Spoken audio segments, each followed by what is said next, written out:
കേരളത്തിന്റെ പുതിയ കരട് ജലനയത്തെപ്പറ്റി കേട്ടോ? അതിലെ ചില പ്രധാന കാര്യങ്ങൾ എന്തൊക്കെയാണെന്ന് വേഗം നോക്കാം. ഒന്ന് ചിന്തിച്ചു നോക്കൂ. സ്വന്തം പറമ്പിൽ കിണറ് കുഴിക്കാൻ ഇനി മുതൽ സർക്കാർ അനുമതി വേണം. അതെ, സംസ്ഥാനത്തിന്റെ പുതിയ കരട് ജലനയത്തിലെ ഒരു പ്രധാന നിർദ്ദേശം തന്നെയാണിത്. ലക്ഷ്യം ഇത്രയുള്ളൂ: വെള്ളത്തിന്റെ അമിത ഉപയോഗം നിയന്ത്രിക്കണം, ജലസ്രോതസ്സുകൾ സംരക്ഷിക്കണം. നമുക്ക് വിശദമായി നോക്കാം. ആദ്യം തന്നെ ഇത് നമ്മുടെയൊക്കെ വീടുകളെ എങ്ങനെയാണ് ബാധിക്കാൻ പോകുന്നതെന്ന് നോക്കാമല്ലേ? വീടുകളെ സംബന്ധിച്ച് 3 പ്രധാന മാറ്റങ്ങളാണ് ഈ കരട് നിർദ്ദേശിക്കുന്നത്. അതായത്, കിണർ കുഴിക്കാൻ ഇനി പഞ്ചായത്തിന്റെയോ മുനിസിപ്പാലിറ്റിയുടെയോ മുൻകൂർ അനുമതി വേണ്ടിവരും.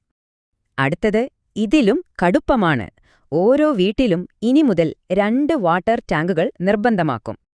അപ്പോ എന്തിനാണ് ഈ 2 ടാങ്ക്? സിമ്പിളാണ്. ഒന്ന് കുടിവെള്ളത്തിന് മാത്രം, മറ്റത് മറ്റാവശ്യങ്ങൾക്ക്. പിന്നെ വീട്ടിൽ വെറുതെ ഒരു മഴവെള്ള സംഭരണി വെച്ചാൽ പോരാ, അത് ശരിക്കും പ്രവർത്തിക്കുന്നുണ്ടെന്ന് ഉറപ്പുവരുത്തണം. നിയമം വീടുകൾക്ക് മാത്രമല്ല കേട്ടോ, വ്യവസായ സ്ഥാപനങ്ങൾക്കും വരുന്നുണ്ട് പുതിയ കർശനമായ നിബന്ധനകൾ. ജലസ്രോതസ് ഏതാണെന്ന് പറയണം, ഭൂഗർഭജലം ഉപയോഗിക്കാൻ പ്രത്യേക പണം നൽകണം, അങ്ങനെ പോകുന്നു നിയന്ത്രണങ്ങൾ.